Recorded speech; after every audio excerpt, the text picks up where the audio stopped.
Yo Chelsea fans, balik lagi bareng gue Nanda Sugiono di channel Bridge of Blue. Udah 1 minggu gue gak upload video karena kemarin gue abis operasi amandel dan sinus ya. Jadi suara gue masih belum kembali normal dan semoga tidak mengganggu teman-teman ya buat menikmatin video ini. Di video kali ini gue akan membahas Esperance Tunis melawan Chelsea ya. 3-0 kita menang di laga terakhir Club World Cup 2025 dan kita dipastikan melaju ke knockout stage ya. Akan melawan Benfica walaupun eh prediksi gue sempat meleset ya. Gue pikir Benfica bakal menjadi runner up dan Chelsea menjadi juara grup, tapi ternyata terbalik guys. Benfica sebagai juara grup, Chelsea menjadi runner up ya. This football, itulah beauty of football ya. Kita nggak bisa memprediksi hanya berdasarkan apa yang terjadi dan ternyata di ajang Club World Cup ini klub-klub dari South America terutama dari Brazil dan Argentina itu begitu beringas ya. Fansnya banyak banget dan semuanya begitu luar biasa ya, sehingga kayaknya klub-klub Eropa ini masih menyimpan kekuatan untuk di stage group knockout stage ini ya. Kita lihat apakah Chelsea bisa survive di knockout stage ini ya, dari partai 16 besar sampai ke final, dan kita akan bahas kira-kira siapa saja yang bermain bagus di pertandingan kali ini ya. Jangan kemana-mana, buat kalian yang suka sama video ini jangan lupa untuk subscribe, likes, dan komen video ini supaya YouTube makin cinta sama Birds of Blue. Kita mulai aja, come on Blues!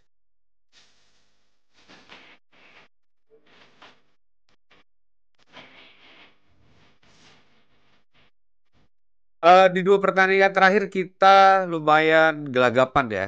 Di pertandingan melawan Flamengo, gue gak sempet bikin preview dan rate the playernya, tapi di situ terlihat jelas bahwa rotasi pemain kita kurang maksimal dan untungnya Enzo Maresca bisa cepat bereaksi di pertandingan ketiga ini dengan menampilkan rotasi pemain yang menurut gue tepat guna.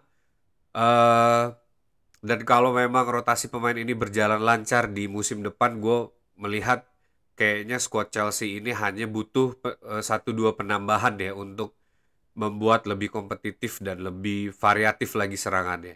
Tapi yang gue suka dari Enzo Maresca di Club World Cup ini, bagaimana dia bisa memaksimalkan setiap pertandingan untuk mengeluarkan eksperimennya ya. Dan kita tahu skuad yang dibawa Enzo Maresca di musim lalu adalah skuad yang memang sudah dibentuk jauh sebelum Enzo Maresca bergabung dengan Chelsea ya. Dan berarti itu adalah skuad yang memang masih butuh perombakan ya, baik besar maupun kecil. Dan gue melihat Club World Cup kali ini sebagai ajang pembuktian Enzo Maresca untuk lebih mematangkan skuad Chelsea buat berlaga di musim 25-26 ya. Terutama di Champions League di musim depan. Karena kurang lebih kita akan menghadapi mungkin sekitar 60-70 pertandingan ya dalam satu musim, baik itu di FA Cup ataupun di Carabao ya. Jadi kalau kita advance terus ke laga-laga berikutnya, kemungkinan besar ada sekitar 70 pertandingan yang akan kita hadapi di musim depan. Dan itu tentu tidak bisa hanya mengandalkan 11 pemain utama.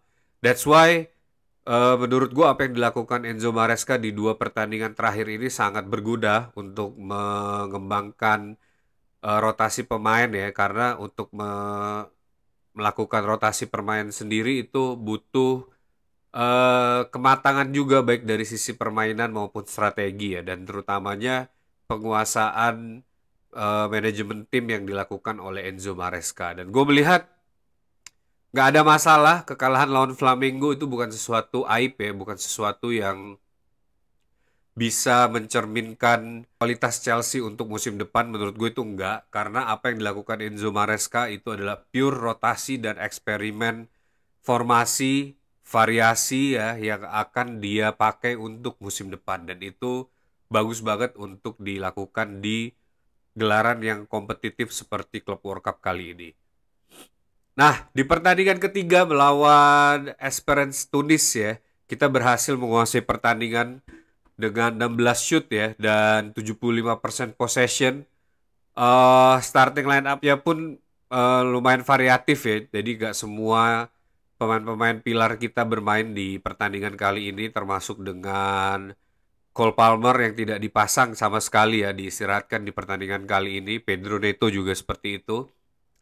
Tapi bukan berarti kita nggak bisa menang melawan AS Tunis ya, karena seperti yang gue tulis di review channel gue ya di Instagram, kalau teman-teman yang pada join, AS Tunis ini market value-nya 20 juta guys. Jadi satu pemain bernama Petrovic saja yang akan dilepas seharga 25 juta itu lebih mahal daripada satu skuadnya AS Tunis ini ya. Jadi harusnya Chelsea bisa menang mudah di pertandingan kali ini dan itu memang terlihat ya bagaimana perbedaan kualitas permainan ya. Tapi yang gue salut adalah fansnya ya yang luar biasa. Kalau teman-teman nonton di pertandingan tadi pagi ya, itu wow, satu tribun itu full dengan fans AS Tunis.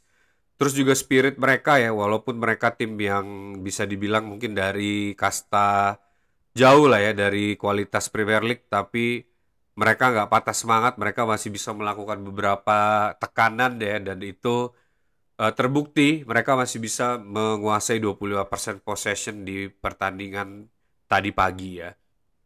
Oke, menurut gue starting line up yang dilakukan oleh Enzo Maresca ini cukup mencerminkan bagaimana dia akan melakukan rotasi di pertandingan-pertandingan di musim depan ya. Ada Jorgensen di goalkeeper ya, ada Gusto di left wing, ada Badiashile ya, dan Tosin di dua center back, ada Achempong yang bermain dari awal pertandingan. Ada Enzo Fernandez ya dan Romeo Lavia yang menggantikan Caicedo ya berperan sebagai power horse kita di lini tengah.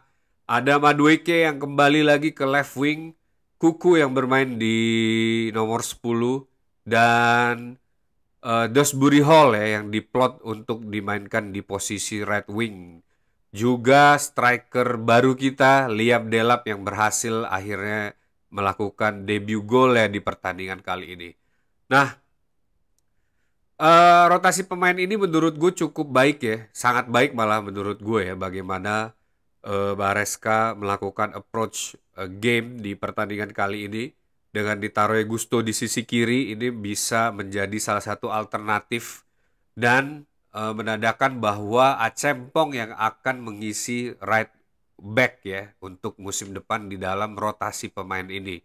Itu berarti kekhawatiran kita soal pelapisnya Marco Correa ini sedikit lebih berkurang, tapi gue berharap tetap Jared Hato itu bisa kita rekrut ya, karena itu salah satu pemain yang memang punya kualitas yang cukup baik menurut gue.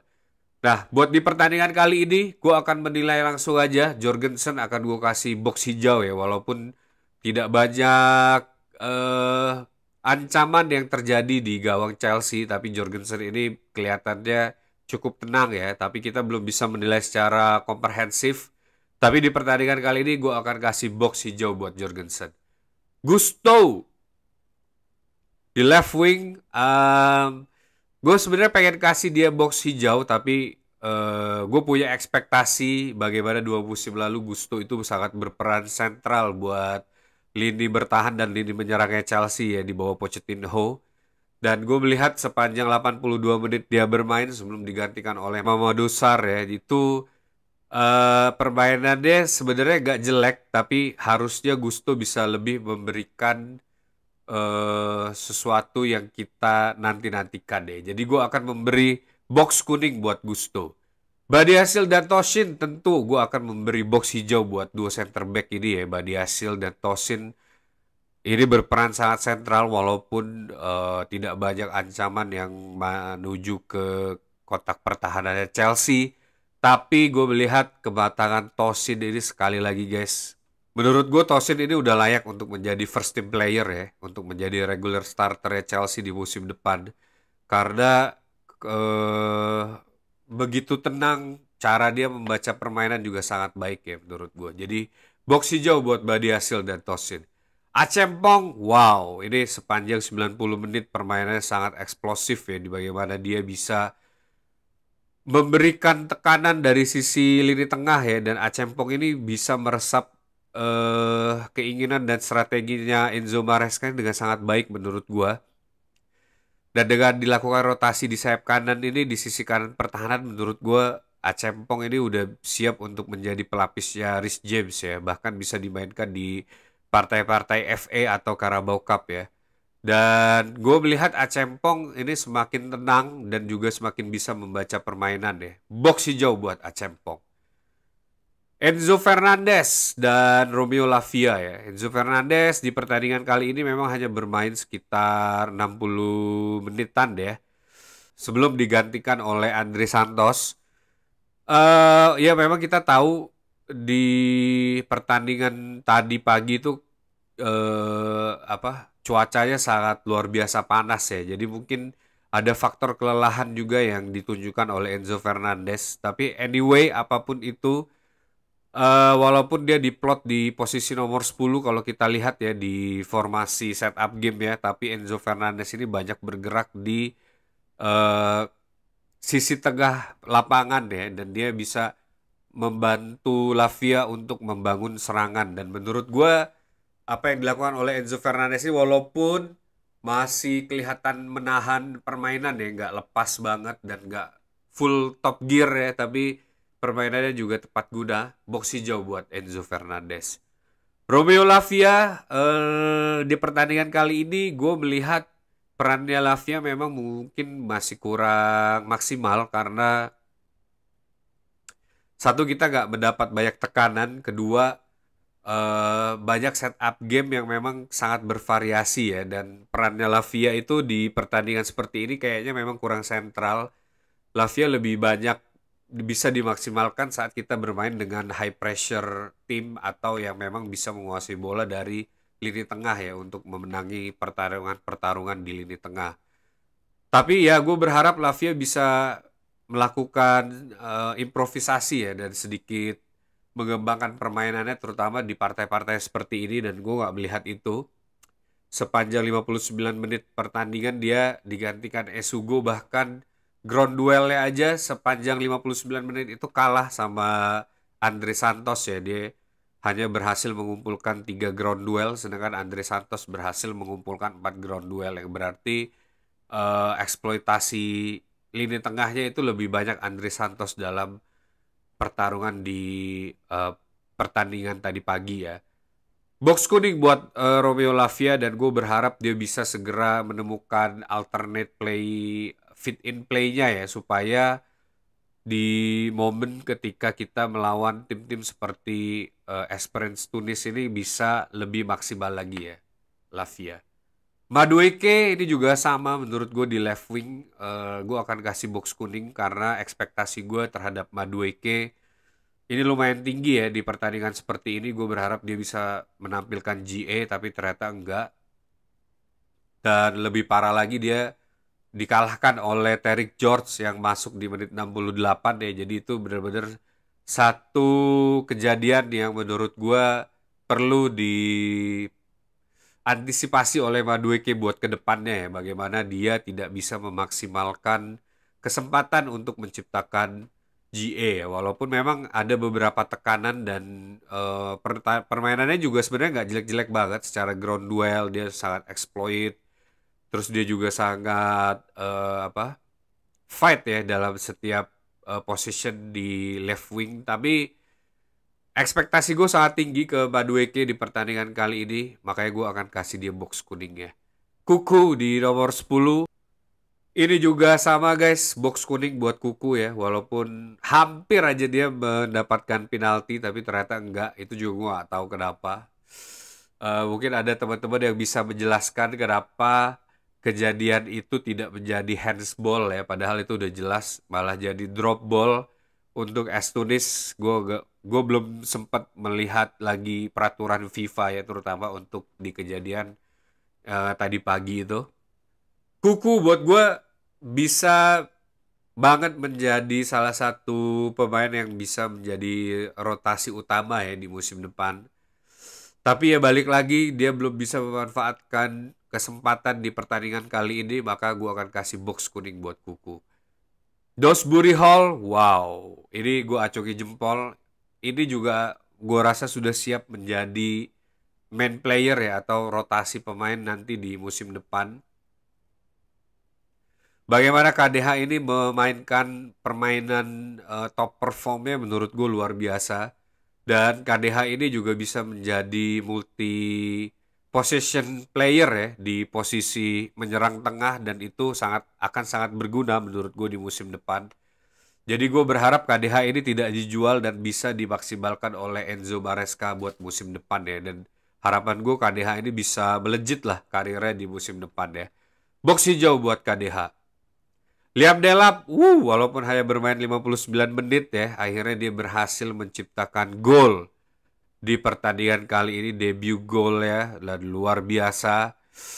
Akhirnya ya, Liam Delap bisa menciptakan gol, dan menurut gue ini udah saatnya Delap buat take off ya. Dari kalau kita lihat dari fit in play-nya, dia sudah mulai merasa nyaman, terus dia juga udah mendapatkan porsinya apa yang harus dia lakukan di tim. Dan gue berharap di fase knockout Liam Delap bisa lebih banyak lagi menciptakan gol ya, dengan postur tubuh yang besar ya, dan fighting spiritnya yang menurut gue itu cocok untuk menjadi pemain utama Chelsea di musim depan menggantikan Nicholas Jackson. Yes, untuk pemain rotasi substitution sendiri gue akan memberikan box hijau buat George dan box hijau buat Andre Santos.